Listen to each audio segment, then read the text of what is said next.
didn't see you there. Well, since you're here, why don't you do some yoga with me? And I can tell you all about my latest business venture.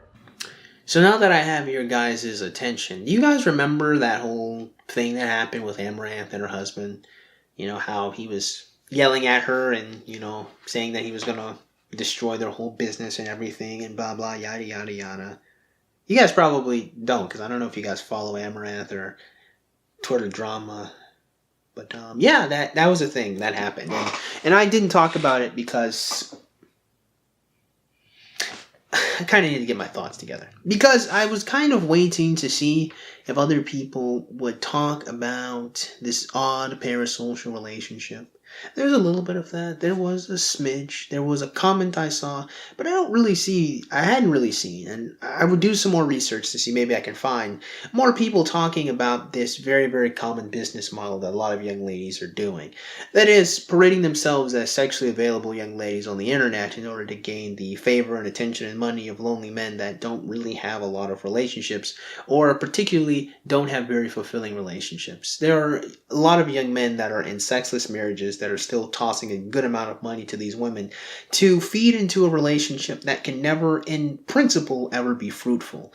I find it interesting that the nature of OnlyFans has been discussed quite a bit, but the nature of these parasocial relationships between men and women who are using them to amass large amounts of money aren't really very introspective, at least particularly within the women that are actually performing and doing these activities, which kind of doesn't make sense. I've had a couple of conversations with some ladies like this. There's one conversation in particular I remember very well.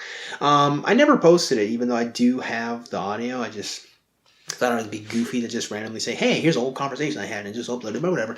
What she said when I was talking to her about it, I was like typing to her, she was on Twitch and whatnot. And one of the things, those interesting things that she was saying was that she recognized that men find her attractive, that men really, really like her a lot. So she's like, well, all these dudes say all these crass things, they do all these crass things, they try so hard, they annoy me with their catcalling, why don't I get paid off of it? And that mindset bothered me a little bit.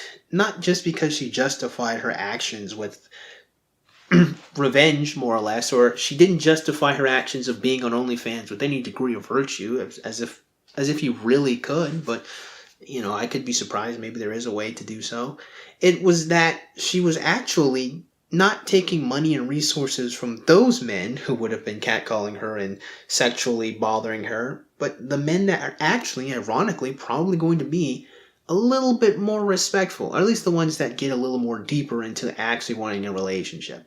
Because the reality is, not every person that subscribes on OnlyFans or follows a girl's Twitter really wants some deep, intimate relationship with her.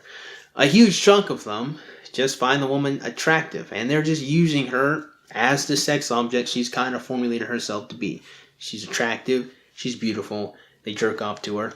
It begins and ends there. There's a lot of that. I would probably wager that a good maybe 65 to 70%, honestly, of most men interacting with these women is probably that.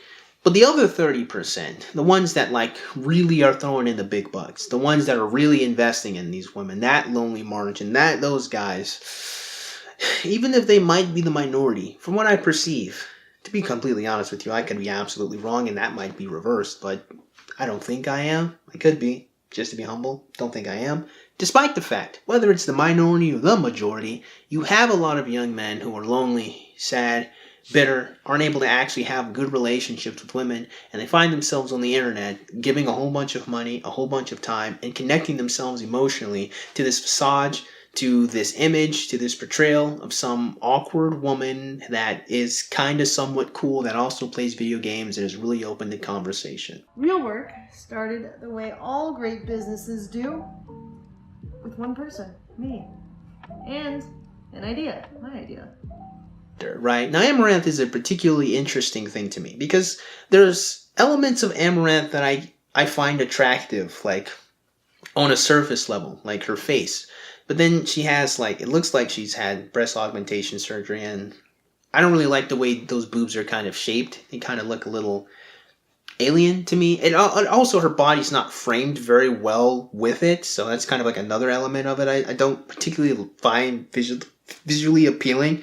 But I do think she has a beautiful face. I do like her face, and oddly enough, I do actually kind of like her voice. But the problem with her voice is, as much as I do kind of like it, she talks a little bit like a child. So there are elements of Amouranth that I find attractive, but her appeal is something that I can grasp like pretty strongly, and I really get. I can understand exactly why it's so hilariously successful. It's kind of similar to the whole Pokimane thing, if you guys know who that is, who kind of hits this girl next door type of vibe. This very low, down-to-earth woman that does appear to be attainable. She's not too pretty, she's not too ugly, she's just kind of cute in the middle. That seems like if you got lucky, you know, maybe she might move in next door to you, right? That type of vibe, that type of appeal. And the thing that makes it pernicious, I think the thing that makes it sadder and more dangerous, is the fact that this is playing on something that should totally be absolutely possible. Finding some socially awkward girl that's kind of somewhat attractive that likes video games is not actually outside of the realm of possibility. And I think that that kind of carrot on the stick thing that a lot of women love to do with their sexuality for men really does a lot of damage to them. And it's part of the reason why I'm not really fond of Amouranth in general, for numerous different reasons. But the thing is, you can't really be 100% upset with the child that is Amouranth when you actually look at her handler that is supposed to be her husband. So as it turns out, I find it interesting that a lot of people focused on how abusive he was, which, sure, I guess. What the fuck did you just say to me? You want to say it again? Yes. Will you leave? Because then I'll say it 10 times. But I did say it. You just don't remember. Here's the crazy part. I had already forgiven you for not remembering. But then you came at me and said, no, you didn't say it. You're being crazy. That's what you did. Not to downplay it, but I mean, sure, I guess. I mean, all we really got was him yelling at her and stuff. Social media in 1 minute. Buying options that expire and blasting the cash. About to shut down bank account, your bank account too.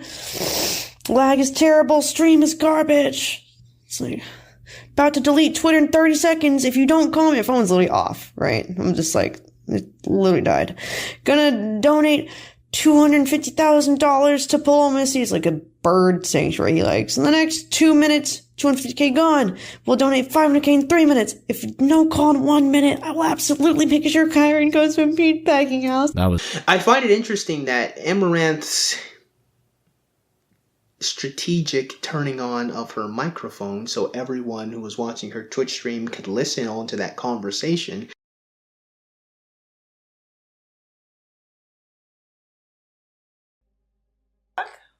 Exactly.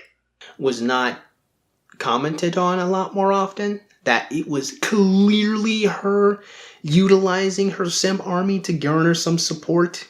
That it was obviously what she was doing. Because if she was more emotionally mature, for one, or for two, if she really wanted to maintain her private affairs, she could have turned the bloody stream off or got up and walked away. Come on. Let's be real. Obviously, what she was doing was manipulative. Even throughout the course of the conversation where she was acting like a baby to get him to reveal some more information than what he said. Her acting like she didn't quite grasp what he was trying to put at, despite the fact that they clearly were having some conversation prior to this going on. You can interrupt me. You No, just... let's stop right there. No, stop. Why did you say you were gonna kill dogs? You're literally doing the thing that you did this morning, which is you're interrupting what I'm explaining to you. No, tell me. That's not acceptable. What do you mean, no? I'm telling you right now. You're interrupting me telling you. Why did you say you were gonna kill my dogs? Leave the house. Obviously, that's what was happening. But there's a couple of things that I noticed. Some things that made my ears perk up. Not only is it the fact that her handler, her husband, was the person that kind of made this business model. I find it interesting that very many people didn't stop to think about just how gross that is. What exactly is a husband's relationship to his wife? Most people, especially those who are in the manosphere, red pill, black pill, don't really consider marriage as like some deep role that should have some respect. I think that's everyone's mistake. I think that's a huge mistake that we've all made. That we don't actually recognize the fact that there should be some shift, there's some difference between the role of, say, boyfriend and then husband. That there should be some weight placed upon these titles. I mean, the state certainly places a whole bunch of weight on this title, but colloquially, for some odd reason, we don't. We don't recognize the fact that there's a lot of gross things that are going on. And despite the fact that this utter nastiness that is a man putting his woman in a whole bunch of different sexual positions so she can sell that to a whole bunch of other lonely men is nasty, kind of befuddles me that a lot of people didn't say, should we really be okay with that? Second vacation in the past 7 years. Woo, we didn't even go on a honeymoon. Literally never been on a vacation. I'm an envoy from the Catholic Church. Please don't get divorced. I couldn't keep watching otherwise. Never had a life again. Doing this for you. Yeah, I support the man's dogs and mid. Right, I'm a cat guy if you down. I'm pushing her so hard so we can have a good life. I'm like, what fucking life?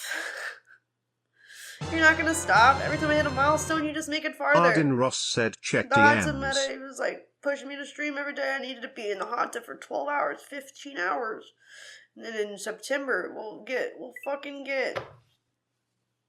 have a day off now. Lying to my Twitter. Yeah, I don't care. I built Twitter.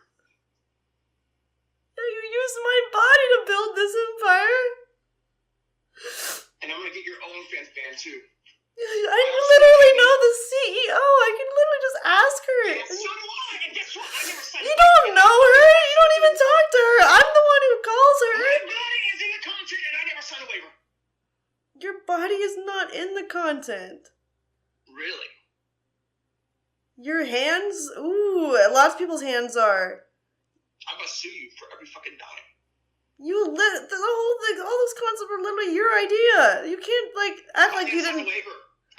We all focused on the abuse, but to be fair, I mean, can we really be shocked that a man that would craft a business model like this would be emotionally unstable and unhappy, despite the fact that he and this woman have made millions of dollars? And I mean millions of dollars. I mean, if you just look at the earnings that Amouranth made, within 6 months on OnlyFans alone, you haven't even factored in the amount of money she makes on YouTube ads, on Patreon, the donations she probably receives, and probably just all the different cash apps that she just gets randomly from dudes who just, whatever, got disposable income, I guess. That millions of dollars she made there, combined with all of everything else, all mixes into what? Some nigga that's still not satisfied with the performance of this woman, despite the fact that they have more money than they could ever use in their lifetime if they were just kind of a little, not even actually frugal. For one, I find it interesting that the misery that all of this money has granted them, or at least the misery that they all have is not solved by their money, is something that, again, I didn't see a lot of Twitter threads on, haven't seen a lot of YouTube videos on, haven't seen very many people talk about the fact that these people are so hilariously rich and still miserable. Kind of bothers me a little bit. And I wanted to make it a point in this video when we talk about this. We talk about the misery that's involved here. Because honestly, I don't think happy and content people create a business model that requires a woman to pretend to be sexually available and hilariously sexually charged in order to get lonely men that aren't able to have sex to give her money, comes from people that are happy and satisfied and fulfilled. I think the reason why conversations like this need to be discussed is because more and more each day, we're getting a lot of, I'm going to be honest with you, normal women following this path. Whether it be them on YouTube making ASMR videos, or whether it be them on Instagram, or whether it be them going the extra mile to be on OnlyFans. You have women that are just normal people creating these parasocial relationships. And it becomes a lot more pernicious and a little bit more dangerous than simple pornography for numerous different reasons. And that is a huge lack of a degree of separation. I want you guys to listen to this point right here. Asshole! I deal with so much shit from you. I have so many offers from better people in my DMs who would actually treat me better. Like, what the fuck is wrong with you? It's like you don't even care? Like, the one person who fucking hates Amouranth is the one that you decided to be with, and I made the most terrible decision of my life, and now you just, like, fucking want to ruin it? Now, dear viewer, why do you think Amouranth would, at that very moment, make that statement? Do you think that maybe it had something to do with the fact that she wanted to emotionally charge up her hilariously huge simpy male army? That's obviously what it was. That's obviously what that point was. Whether it's a true statement, which, I'm going to be honest with you, it's probably absolutely, positively, 100% true. Notice how Amouranth doesn't actually entertain all of that, despite the fact that she's got millions of dollars and could divorce this man, and there ain't really much that bruh could do. She could. Instead, this guy goes to get counseling or something last time I checked in the store. Recordings. Sometimes with like take phones, etc., so we would never actually hear them. And I think that when he heard himself on that call, it really sunk in how much of an asshole he is. It's like you never fucking realized, idiot. Anyways. So as of today, though, I have access to all of my accounts and finances again. He's not here. He's getting help. And I'm seeking legal and emotional counsel. I honestly can't really be bothered to know the workings of their relationship, only so far as it affects us all socially. Because socially, Amouranth being one of the most popular, one of the biggest ones to use this model of honestly being pimped out by her own friggin' husband on the internet, is actually not special. There's a lot of this stuff going on. I've noticed a lot of the time. I've actually talked to a couple of different OnlyFans models, one of which told me that a huge chunk of the people that actually respond to the men who are on OnlyFans are actually that girl's boyfriend. There's lots of women who are pretending to be sexually available in order to get the money and the attention from lonely dudes in order to prop them up. Why is this gross? Why is this nasty, you ask me? I'll tell you why. Again, there's a lack of a degree of separation here that emotionally ties these men to women into a relationship that can never be fruitful in principle. See, old school pornography, I guess we can call it. The old porn, with all the studios and all of the production and all of the scripts and all of the interviews and all of that stuff that you and I, dear viewer, probably grew up with, was a fantasy. It was clearly a fantasy. They were clearly all actors. And we all understood it because these women were probably a wee bit older than us. We couldn't actually have access to these women. We couldn't actually talk to them. There's no real avenue to really become close to them, except if you wanted to go to, like, Exotica, I believe the porn convention stuff is. And even then, all of the dudes that ever go to Exotica, let's be real, they're kind of weird. They kind of look like they're porn addicts. So it's just, just between you and me, dear viewer.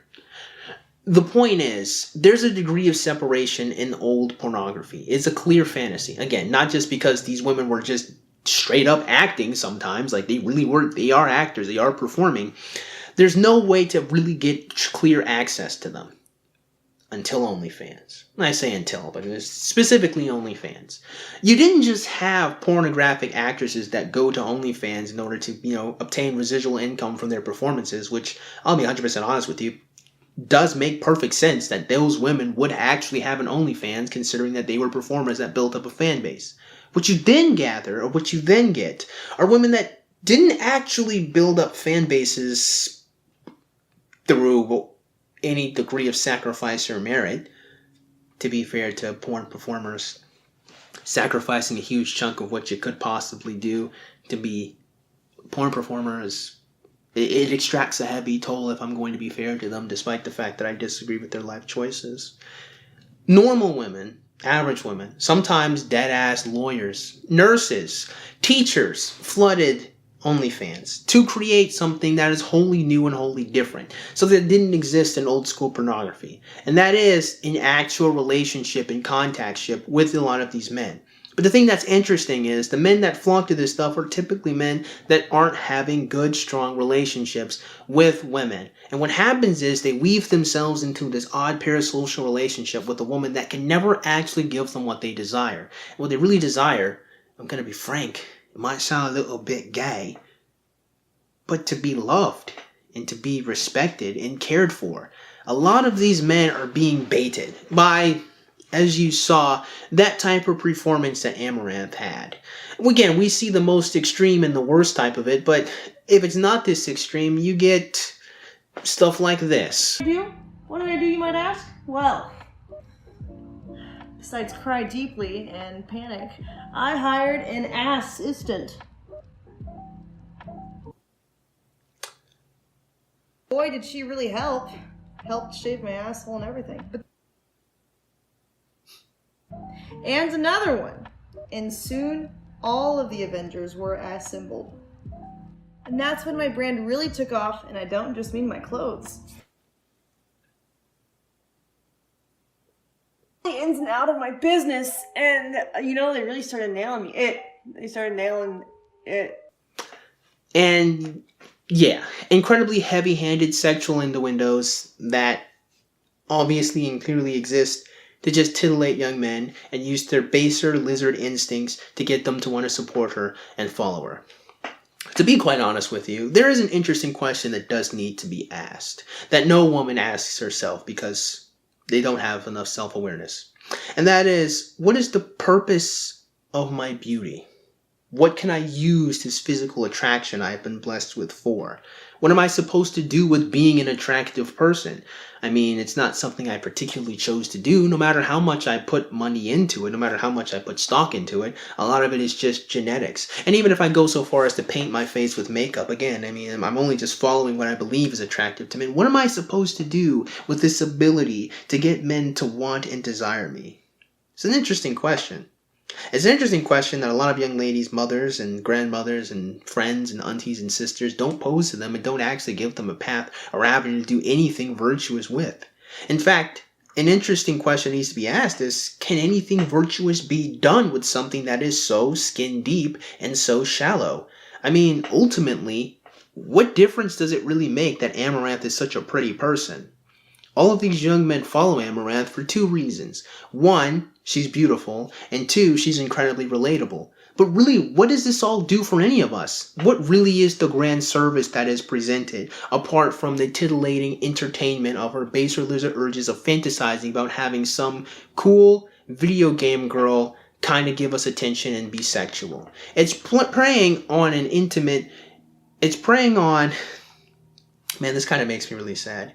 It's preying on a huge hole in the hearts of so many young men that fast food can never really actually do. I mean, at least food provides nourishment and sustenance. This here provides nothing but a placeholder. And so many young men are created into simps, which is kind of its own discussion that needs to be talked about, I will probably get to in a moment, who defend these women's honor as if this relationship here is really meaningful beyond, I guess, their own entertainment, maybe, perhaps, kind of. I guess, to be fair, lots of people become emotionally charged towards stuff and will defend their fanaticism greatly. Look at people with Star Wars and Star Trek and all the different movies and stuff. It's not out of the ordinary that would happen. But the thing that becomes different is even having a strong emotional attachment to like a movie property or something is still a degree of separation, right? If you staunchly defend the Thundercats, it hilariously is not the same as staunchly defending and protecting Amouranth, an actual person that purposely created this pseudo-relationship for you to fall into to give her money, even though you actually really don't get anything out of it. I'm gonna be honest with you guys. This type of stuff breaks me bloody heart. And the reason why I think that we probably need more discussions about this is to help get these men out of this, to break them free of this conditioning. I don't really know exactly how to do so. I'm gonna be honest, I'm a little bit weak here. But I do think that after watching a couple of different videos from Amouranth, there does need to be more discussion on the fact that you have these women who are miserable themselves being pimped out by their own husbands so other lonely men can give them money. I gotta ask you something, viewer. I want you to think real critical. I want you to really think hard about this. Is that really how we should treat each other? So that being said, I just hope you guys got something out of today's video. And if you did, go ahead and click the like button. Yeah, shoot, go and click that subscribe button. Comment in the comment box below. And as always, You guys have yourselves a great day. I'll see you cool cats soon. Adios.